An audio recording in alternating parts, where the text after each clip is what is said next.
So, Hare Krishna. We saw that Vyasdev starts Srimad Bhagavatam with glorification of Krishna, and then he glorifies the Srimad Bhagavatam, and the he also glorifies the sweetness of Srimad Bhagavatam, and then he actually mentions about the situation where great sages, like the sages who are for the benefit of all the people in general, they want to perform 1,000 year sacrifice, and they assemble in Naimisharanya, the forest, and there, but they started performing, but they didn't have confidence if the sacrifice will give results or not. So for that, they to that assembly there was a great like preacher. His name is Suta Goswami. He was there. So this great Srimad Bhagavatam reciter, he was like he can narrate all the Puranas, all those things. And what they did, they decided to conduct regular Srimad Bhagavatam on the regular basis. As long as sacrifice goes on, we sit and hear Srimad Bhagavatam. So then what happened? Uh, the sages glorified Suta Goswami's qualifications and everything. And finally, they put forth some questions. So this chapter is about the first chapter. They put forth all these questions. What is the ultimate good? What is the ultimate good for anyone? It's like we have so many flavors that so many things that we can achieve in our life. You can achieve wealth, fame, name. You can go to. They are not talking only about the materialistic fames of this world, materialistic comforts. They are talking about even the heavenly planets also. So among all the things, what is the ultimate thing, ultimate best thing that one can have? What is the ultimate good, and what is the essence of all scriptures, and what is the purpose of Krishna's appearance? So they know that as long as in our discussions, when we discuss about God, when we discuss about Krishna, then only it will be beneficial for everyone. Because they are not like like some uh, like Gram Nekala means in villages they sit and talk, right? They are not that kind of people. They are very exalted devotees. So what they will discuss, they want it, like they want discuss about Krishna Katha. So they ask the questions about Krishna. What is purpose of Krishna's appearance? What are Purusha Avatara? Different Purusha Avatara. Purusha Avataras means Krishna takes some incarnations to do some activities for the sake of maintenance of the material world. So that is called Purusha Avataras. And Leela Avataras. Leela Avataras means Krishna performs Leela. What is Leela? Leela means even though he is not obliged to do any action, we have, like, as long as we are in this world, we are bound to act. You are, like, as long as in this material world, you have to work, you have to eat, you have to maintain your body, health, wealth, and everything has to maintain. But Krishna does not need to. Why we have to do all those things? Because we are bound by our karmic reactions. Unless we do something, then only we will be able to maintain ourselves. Krishna doesn't have any problem. He like somebody who is on a salary basis, like generally we are all like that only. People, most of the people in general are like that only.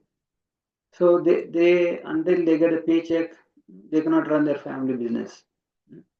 So the same way, Krishna, but like some multi billionaire is there.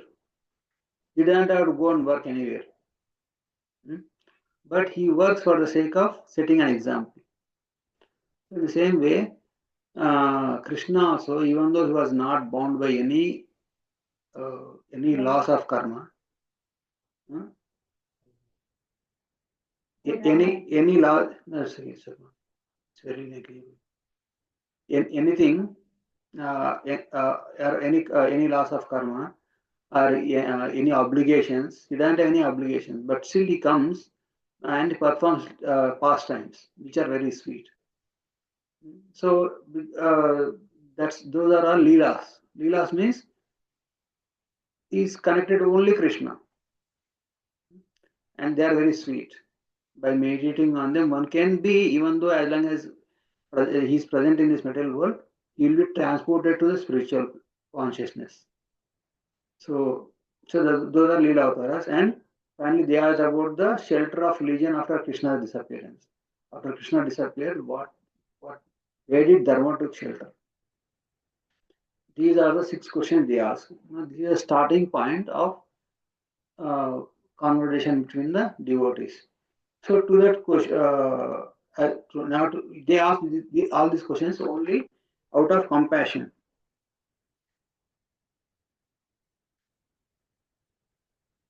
The main reasons for them asking all these questions is out of compassion for the people in general, and out of eagerness to hear from Suta Goswami, who was a very qualified speaker, and faith about, like, no, they are doing two things. They are performing sacrifice, and also they are hearing Krishna Katha, and their faith in holy name and devotees and the glories of Krishna.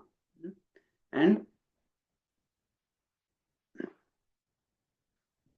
these are the reasons why they ask such questions. Okay. And Suta Goswami, after listening to all these questions, he started responding about the glories of the Supreme Personality of Godhead. The chapter title says Divinity and Divine Service.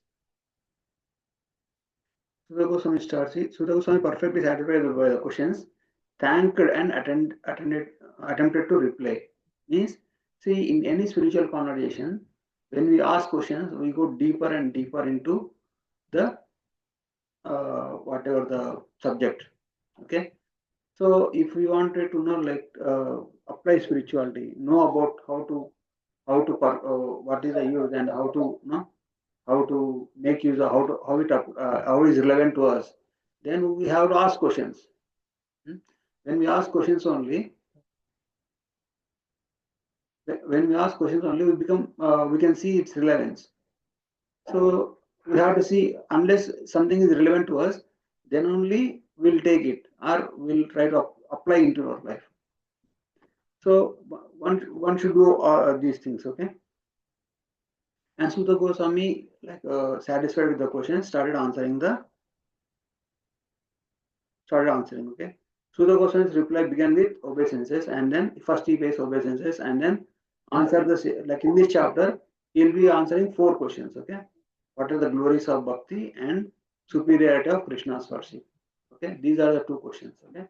These are the 4 questions. These broadly classified into these 2 topics. He offered prayers, okay? यस्वानुभावमखिल श्रुतिसारमेकम् आध्यात्मदीपमतितीर्ष्यतां तमोन्दम् संसारिणां करुणया पुराणगुह्यं तं व्यासशूनमुपयन्ति गुरुं मुनीनाम्. So first of all, he glorifies Suta Goswami's guru is Shukadev Goswami. So he glorifies Sukadev Goswami. See, here is Suta Goswami. This person who is sitting here and giving the session, Bhagavatam class to all the sages, is Suta Goswami. And who is his guru? His guru is Sukadev Goswami. You know, Sukadev Goswami, we all know him, right? So here, this personality is a Sukadev Goswami. So Sukadev Goswami, in this, you see, a lot of sages are assembled here. In this assembly of sages, Suta Goswami is one of the person sitting and listening to Sukadev Goswami. So first he actually he glorifies the sages. Huh?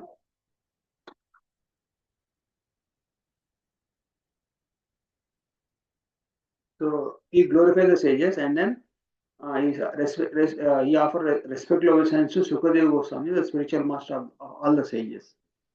And Sukadev Goswami is the son of Vyasadeva. How it works is, one time Sukadev Goswami, it was the how Sukadev Goswami appeared in this world is, Sukadev Goswami was the pet parrot of Srimati Radharani. Okay, like when Radharani was in Vrindavan, she used to regularly play with the parrot. And this parrot when Krishna at the end of Krishna Leela, Krishna came to Vrindavan and then sent all the gopis first to Golok Vrindavan. All the gopis, all the residents of Vrindavan to first he sent to Golok Vrindavan. And then, but this one parrot they left behind. Even monkeys, trees, cows, everything is sent. It's like, yes, they are here and they are there also. But it is said that he intentionally left this parrot because this parrot knows all the intimate pastimes of Radha and Krishna. And one time, what happened? This parrot went to Kailash. So there, no, like Mother Parvati and Lord Shiva were sitting, and Lord Shiva was doing tapasya, and Mother Parvati asked some questions about, no, can you explain me about Krishna Lila, about glories of Krishna, Krishna Katha? Can you explain me Srimad Bhagavatam? And Lord Shiva, as soon as he started reciting Srimad Bhagavatam, he went into deep samadhi and reciting his experiences. Like sometimes he's experiencing Srimad Bhagavatam and also narrating Srimad Bhagavatam. So he went into deep into meditation and started speaking Srimad Bhagavatam about the sweetness, about the glories of Srimad Bhagavatam. He started speaking to Mother Parvati. That time what happened? Mother Parvati kind of dozed off. I don't know. This is a story, the background story. Okay, this is not mentioned in Srimad Bhagavatam. Just kind of I heard from the authoritative sources only.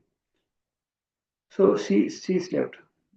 Then Mother Parvati, when Lord Shiva was reciting Srimad Bhagavatam, Mother Parvati was responding to her like that. Huh? So yeah. So when Mother Parvati was saying, like like when you are telling a story, they as a response they do, right. And Lord Shiva was hearing to her response. She was reciting the deeper aspect of Srimad Bhagavatam. But Mother Parvati, she slept off.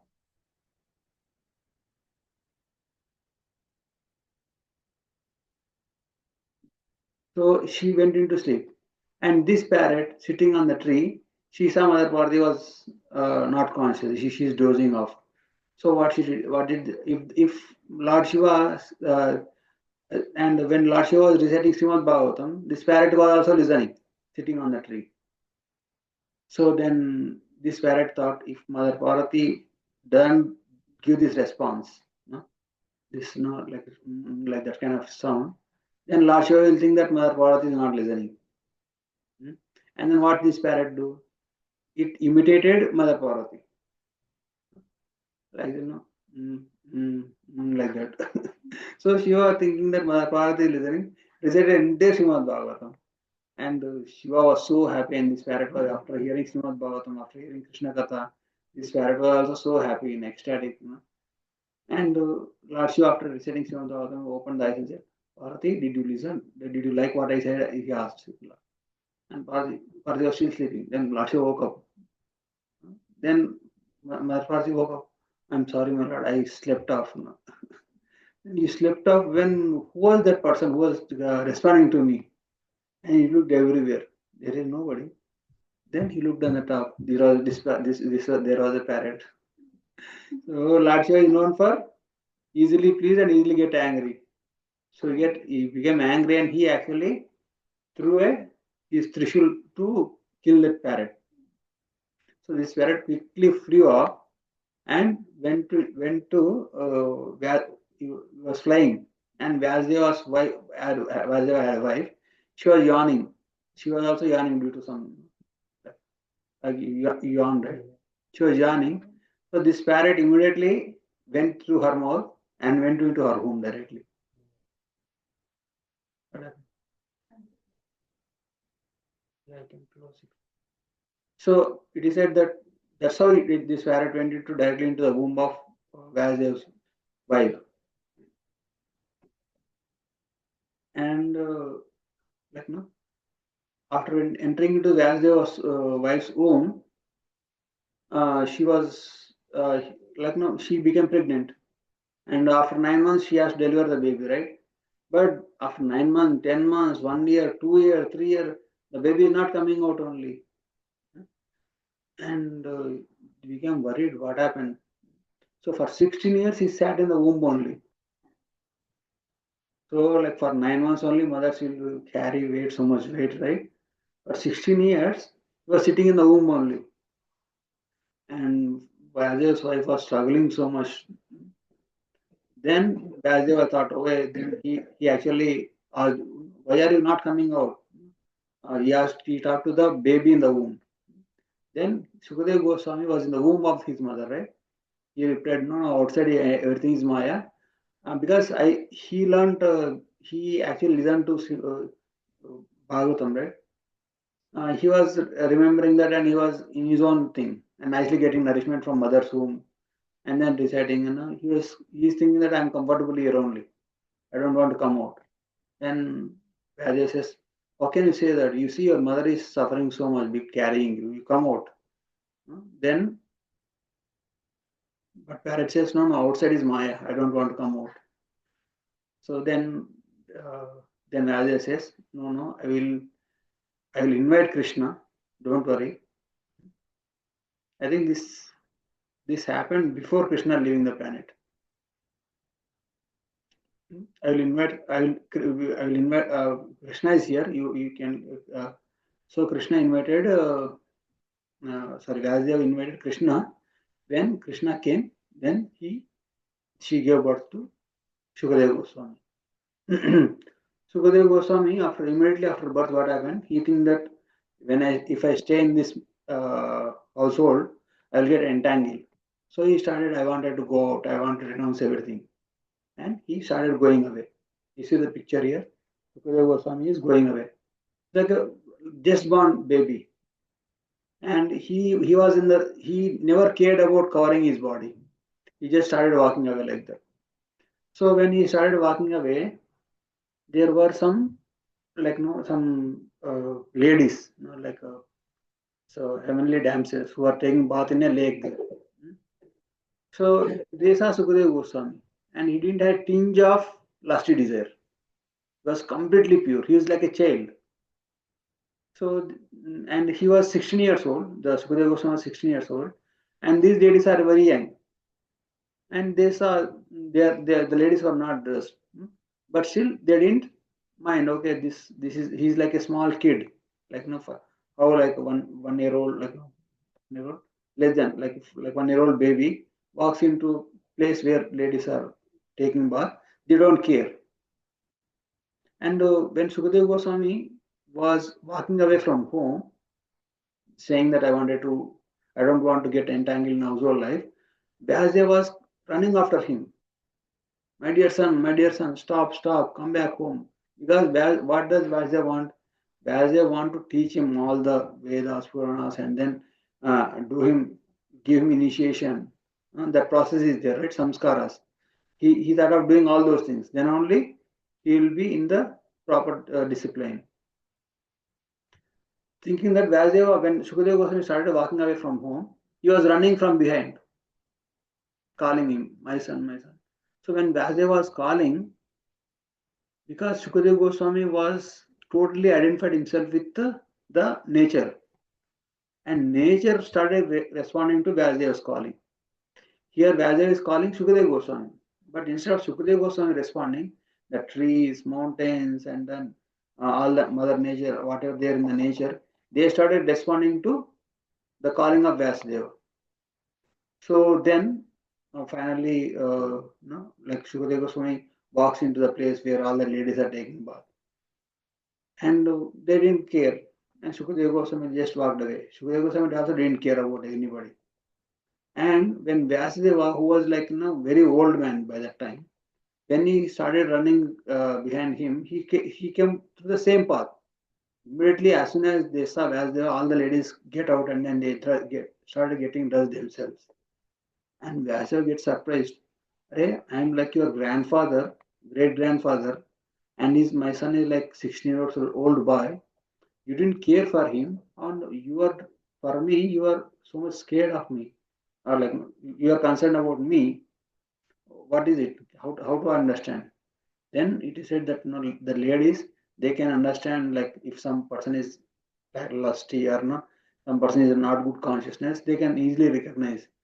Then they said that that person, he didn't know any difference between this is man, this is woman. He is not seeing he is not seeing everything equally. For him, ladies, gents, animals, friend, enemy, everything is same. He is fully out of transcendental he is fully transcendental in his consciousness. He's so, but with respect to you, you are covering your body and you are seeing the distinction between, oh, I'm a man, I'm a woman, like that. You are able to see the distinction. So that's why you can see that you are we had to cover our body, like that they say. So then Sukadeva Goswami was going and then going, and finally Vyasa was not able to catch him. He is not coming home. So then Vyasa, what he did, he actually, he had many disciples. Vyasa has many disciples.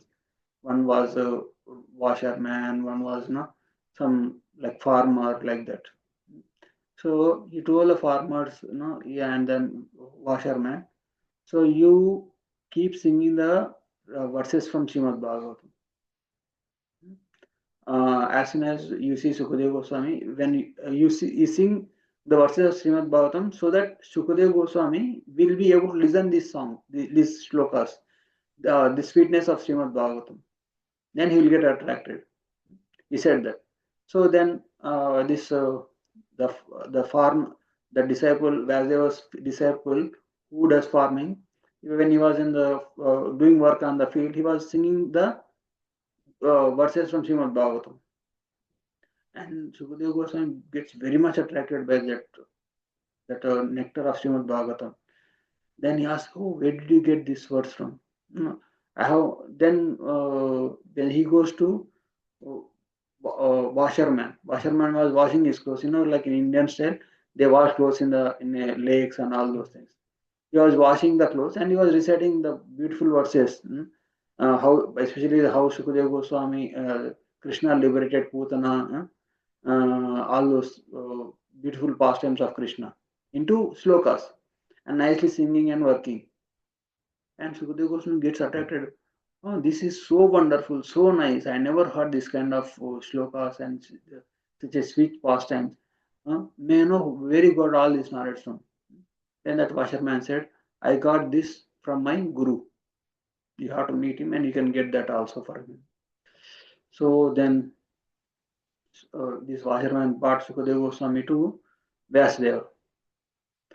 So then Vyasdeva, being a father of Sukadeva Goswami, he did all the samskaras, Upanayan and all those things, and then he initiated him, and then finally he narrated entire Srimad Bhagavatam, all the Vedas, Puranas, everything to Sukadeva Goswami. And Sukadeva Goswami, after learning everything, he again left the home.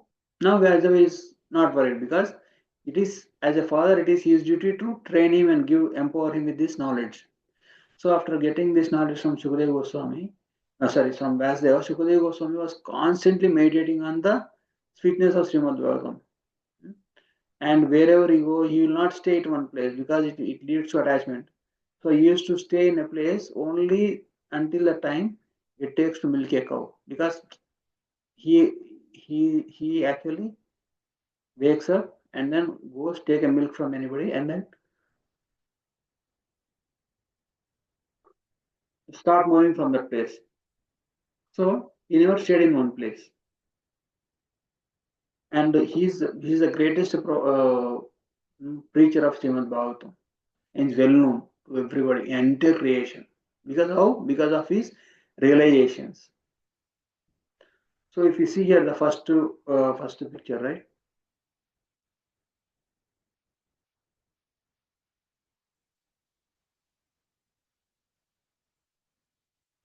You see here when Shukadeva Goswami started reciting Srimad Bhagavatam, even Vyasadeva, Narada, all the great, you see here Narada, is Vyasa, all the great exalted personalities, they also came and then sat in the assembly and learned Srimad Bhagavatam. So that is the greatness of Shukadeva Goswami. And this because Suta Goswami wanted to recite Srimad Bhagavatam as recited by Shukadeva Goswami. So now, after glorifying his guru, Suta Goswami, what does he do? He glorifies, he offers prayers also. Narayanam namaskritya naram chaiva narottamam devim saraswatim vyasam tato jayamudhirayet. And he also glorifies the questions of the sages. Munayo sadhu prushtoham bhavadbhirlokamangalam yat yat yat yat krita Krishna samprishno yenatma suprasidati. So what does he say, right? He says, whoever asks questions, whoever recites, whoever listens, and whoever asks questions about Krishna, they get purified. This Krishna Kada, the discussion about Krishna, will purify everyone. And then after glorifying that, and the devotees ask, the sages ask, right, what is the ultimate good? What is the ultimate best thing that we can achieve in the entire creation? For that, so Sukadeva Goswami, for that he is setting the ground.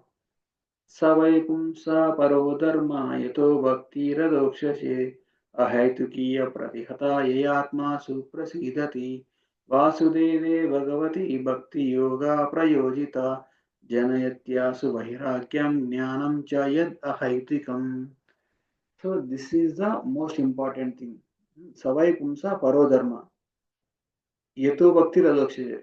Bhakti towards adoksha, bhakti towards Lord Krishna is, it is called parodharma.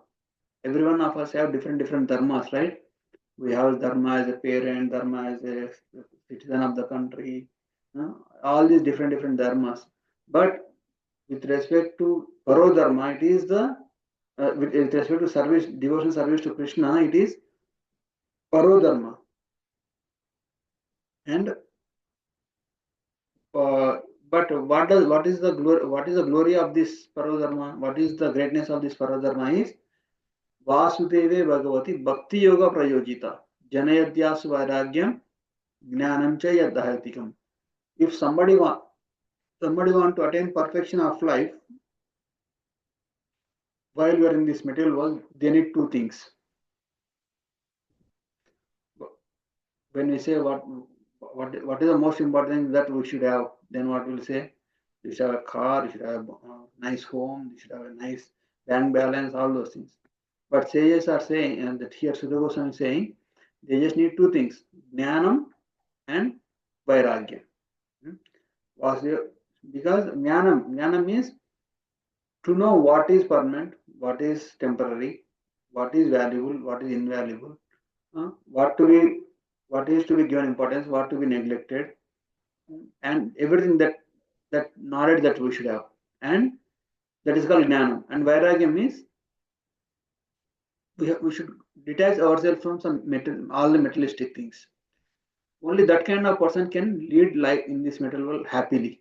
Otherwise, everyone will get upset, distressed, and frustrated. So for that, one should know that why Jnanam is important to know that whatever we think in this material world are temporary things only.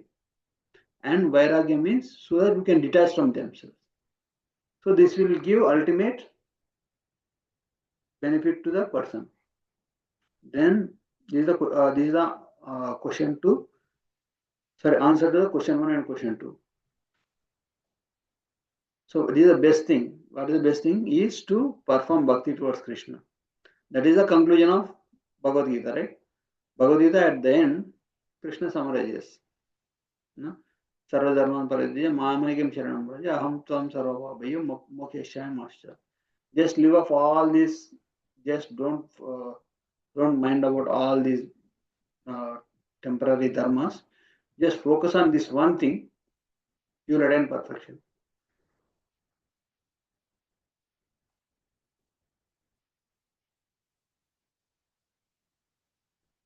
Then, but What about other duties? We have the job, we have the family, as a brahmachari, grihastha, vanaprastha, sannyasi, brahmana, kshatriya, vaishya, sudra, varnashrama dharmas are there. Varnashrama dharma means as long as you live in a society, you have to engage yourself in varnashrama duties. What about them? Then further, Suta Goswami is saying, Dharmasvanustitah pumsa vishvaksena katasui notpadayet itiratim shrama eva hi kevalam. He says, whatever the duties we do, they should actually give us attraction towards Krishna, bring us more and more closer to Krishna.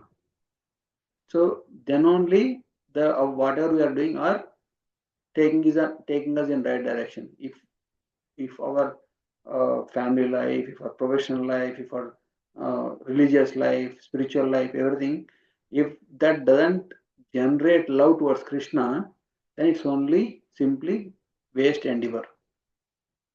It's like you tie yourself and then you untie. Is there any productivity there? Right? No productivity.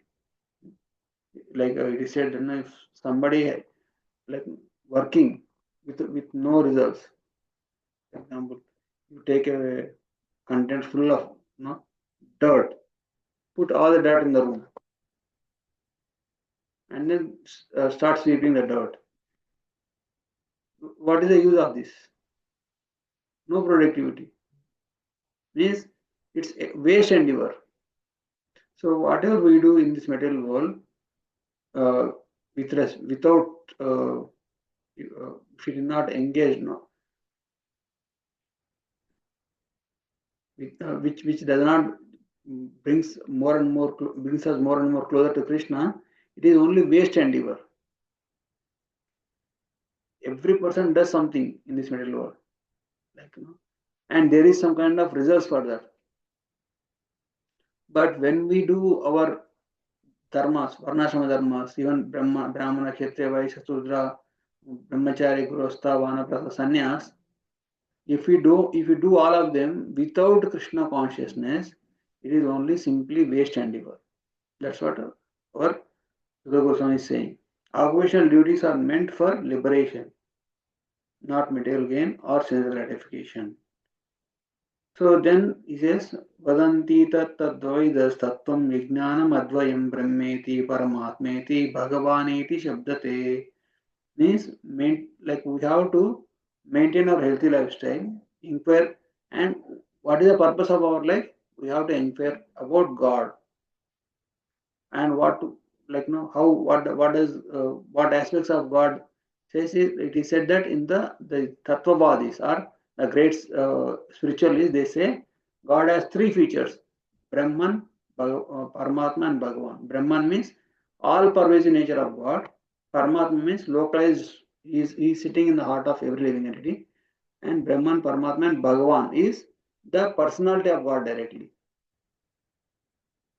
So we have to meditate on these three aspects. When we meditate on these three aspects, both internally and externally, we can remember Krishna. Internally, he is there always. Whatever we think, whatever we do, he knows everything what we are going through because he is sitting in our heart, and he is maintaining us as Brahman. He is spread all over the creation. See, like for example, even a mother and child is there. If a child has some pain in the stomach or some pain in the leg, mothers can say something wrong with my child, but she doesn't know. Like if it is like a baby, babies cannot express themselves. I have this. My problem is this, like that. They simply cry, right? So, but Lord Krishna, who is maintaining everything, whose consciousness is spread throughout material and spiritual worlds, he knows what is going on. What is the problem?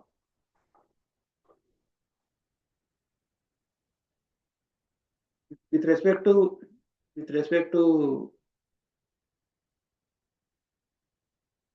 like or mother and the child might be crying because of something is biting him, some bug or something is biting him, and mother might be thinking child is crying because the child is hungry, wrong interpretation, right? But Krishna knows everything, the pain, pleasure, and everything that. Huh? Yeah. He might be thinking of something. They want to do something. So, but with respect to Krishna, Krishna knows everything what we need. That's why he arranges everything. So that's what we can meditate. Internally, we have to meditate as Paramatma. He knows everything, and he's maintaining us. He knows how to what is needed for whom and when and what time. Everything is needed. It is said that Eko Bahuna Yo Vidati Kama. One person is fulfilling the desires of everything, everyone, through different mediums. So actually, when we may say, "I gave this, I did this, I did that." Somebody gives charity, they will be very, they will be very, very, they will have very feel good aspect. They have very good feeling, thinking that, oh, I gave charity, because of me only these people are living. No, it is not like that. It is through you God is providing. There is one nice story actually. There is one atheist is there. One atheist means he doesn't believe in God. So when he is not believing in God, like there is one old lady, like he is staying in the top floor, and the old lady sitting in the ground floor, and he says he's looking at that. He's an atheist. He doesn't believe in God, and every day he used to argue with that lady. Oh, you why you believe in God? You don't know. You can't see God. No, only God is doesn't exist. No, there is nobody like God, like that. He's saying. Then the old lady saying, no, no, my God, I can see God. I can. When I offer prayers, He listens to me. When I sing kirtan, he reciprocates with me. God is there, like that He's saying. So one time, what happened? This old lady is going through some financial difficulties. She doesn't have anything to eat. She's a poor lady. So, and then what did this person do? Okay, let me teach a lesson to her. So what did that? He knows that she's going through some financial difficulties. So this lady prayed to God.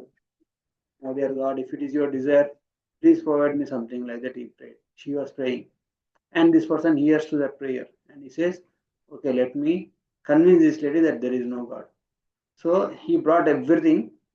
He went to shop, he brought nice, all the groceries, and then brought it and then kept in front of her doorstep. And then rang the bell and then went inside the room, went inside his room. And this old lady came out and opened the door. You saw all the groceries required for her. uh, for her. So immediately she thanked God. Oh God, thank you very much for providing me. These are exactly what I needed. She was thanking. Then this person who was listening entire this conversation immediately came from the came in front of her and he said, "You lady, how ungrateful are you? I brought everything to you and then I kept here. Instead of thanking, looking for who gave it to you, you started immediately thanking God. God didn't give you all these things. I gave you. I brought it from you." Then that lady thanked God. Oh God, you are so nice. Your leelas are so great. No, you actually can give me through an atheist also. So that lady, instead of becoming, like agreeing to the atheist, saying that, oh yeah, you got it. That was his expectation. Now she knows that I am the giver, not the God, like that. She was expecting that. But on the contrary, what happened? That lady started glorifying God. God, you gave me through atheist also, who don't believe in you. So, like that, when we have this understanding of Brahman, Paramatma, and Bhagavan. Bhagavan means Krishna, even though he is sitting in our heart, even though he is as a Brahman, as a impersonal aspect of Krishna, his consciousness is spread throughout the universe. See, our consciousness is spread only throughout our body. But Krishna's consciousness is spread throughout the universe. Means, like for example, anybody touches even any hair of our body, will immediately become cautious. Who is touching me? But if some pain is happening, I gave the example of mother and child, right? Pain is happening in the child's body. Child's, some insect is biting child's leg. But mother is thinking, mother doesn't feel that. But with respect to Krishna, because his consciousness is spread throughout material and spiritual worlds, he will be able, as a Brahman, he will be able to feel, he knows everything what is happening. So that's why Brahman, Paramatma, and Bhagavan means who actually, even though he is maintaining and creating this material world, but he is not on this world. He is actually situated in his personal form, in his abode. That is Bhagavan, Bhagavan Krishna. So who has the personality, not like impersonal like that. Okay. So these are the three aspects of Krishna: Brahman, Paramatma, and Bhagavan. So when we know this, we become more and more, you know, we can understand Krishna well, and then we can perform our spiritual duties properly. Okay. And after explaining that, so he again says about what is the purpose of Varnashram Dharma. So we all live in Varnashram Dharma system. We have work, we maintain our body, all those for maintaining our social status. We have to be part of Varnashram Dharma. Hmm? So what is the purpose of Varnashram Dharma means? Atah pumbir dvijeshtreshta varnashrama vibhagasha sthanushchitasya dharmasya samsiddhir haridoshinam. It is the purpose of entire all the duties that we do in this entire creation is to satisfy Krishna, give pleasure to Krishna. How we give pleasure to Krishna? By following dharma, by following the duty, or spiritual duty, or social duty, or material duties, all those things. So then that will lead to devotional service. And for us to progress in the aspect of devotional service, these are the processes. So starting from Shraddha, Sadhusanga, Bhajana Kriya, Anartha Nivrutti, Nishtha, Ruchi, Asakti, Bhava, and Prema. One can attain perfection in one's spiritual life by going through all these stages. First thing is Shraddha. One should have this inclination to listen about Krishna or know about Krishna. That is all Shraddha. Then take association of saintly people. That what we are doing is Sadhu Sangha. We are discussing Krishna Katha with from Prabhupada's instruction, following Prabhupada's instruction. And then we chant also Bhajana Kriya. Then Anartha Nivrutti, we actually keep aside all the unwanted things. And then this will give rise to Ruchi. When we keep all the material things aside and do only spiritual things, or do even the material things also with a spiritual consciousness, we develop some kind of taste in that. Ruchi will generate. Right now, when we chant, we find very difficulty to know, like, oh, chanting is taking too much time. I have this thing, that thing to do. All those things are coming into our mind. But when we keep on doing that, after a certain point of time, you will be able to relish the nectar of holy name. Just the way, like it is said that sugarcane juice is sweet, right? We can give sugarcane juice is sweet to everybody. When we give sugarcane juice, everybody loves it. But when we give same sugarcane juice to the jaundice patient, for jaundice patient, sugarcane tastes like bitter, like medicine, like some bitter neem oil medicine. So is that a problem with the sugarcane juice, or is that a problem with the jaundice? Obviously, the person is who is suffering from jaundice. So, and when we perform this devotional service, when we perform chanting, sitting like this and listening to classes, sadhu sangha, anartha nivrutti, bhajana kriya, all those things, they are not centered on sense gratification. They are not for our happiness. We do as a duty to satisfy Krishna. When we do that, Krishna will give the taste for the whole name. That way we become more and more serious in the spiritual sadhana. And then anartha nivrutti, then after that nishtha, ruchi, then we develop asakti, and then bhava and prema. So once we reach prema stage, we will not fall down again into this material existence. So basically the goal of the highest thing that any person can achieve is love towards Krishna. Then Krishna should feel that This is my man. That kind of devotion and love and affection towards Krishna is the ultimate thing that we can achieve in this, enter existence. And then, okay, there are so many personalities maintaining this universe. Indra is there, Chandra is there, Brahma is there, Shiva is there. So, but whom to worship? For that, Suta Goswami gives this answer. Vasudeve Paraveda, Vasudeve Paramaka, Vasudeve Para Yoga, Vasudeve Para Kriya, Vasudeve Param Jnanam, Vasudeve Param Tapa, Vasudeva Paro Dharma, Vasudeva Paro Gadihi. He says, Vasudeva is Gati, Dharma, Tapa, Jnana, Kriya, Yoga, Maka and Veda. So knowledge, he gives, when we do just worship towards worship, we just worship Krishna, we get everything. We get nice Gati and Dharma, Tapa,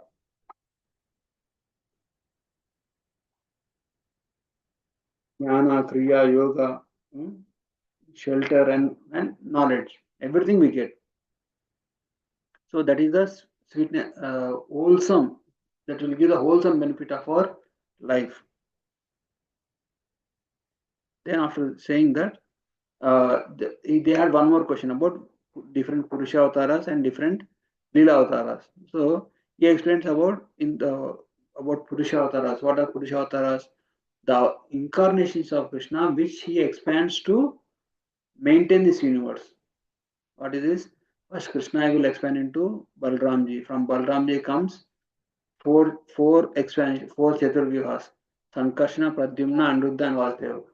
So from first Sankarshana comes Narayana, and from Narayana comes second Chaturvyuha. That is another set of Sankarshana, Pradyumna, Aniruddha, and Vasudeva. From second Aniruddha Sankarshan comes Mahavishnu.